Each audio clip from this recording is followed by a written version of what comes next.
शुक्रवारी रात्रीच्या सुमारास बिबट्याच्या हल्ल्यात मृत झालेल्या आयुष भगत या 3.5 वर्षीय चिमुरड्याच्या मृतदेहासोबत त्याच्या बहिणीवर रक्षाबंधन साजरं करण्याची हृदयद्रावक वेळ आली आहे।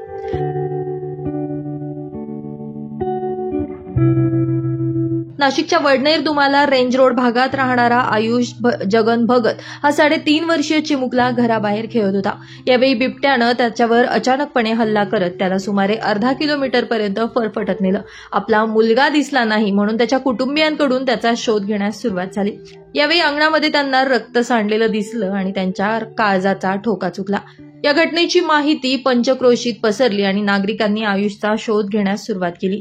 पोलीस कर्मचारी, वन विभाग, श्वान पथक यांनी घटनास्थळी धाव घेत ड्रोनच्या सहाय्यानं आयुषला शोधण्यासाठी 4 तास अथक परिश्रम केले।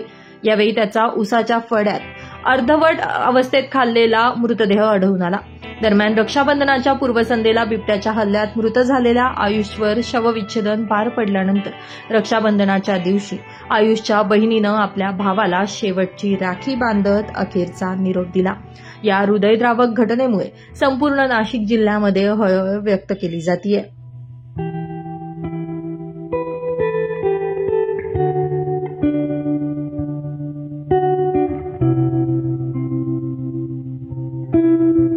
ब्युरो रिपोर्ट, नाशिक माझा न्यूज, नाशिक।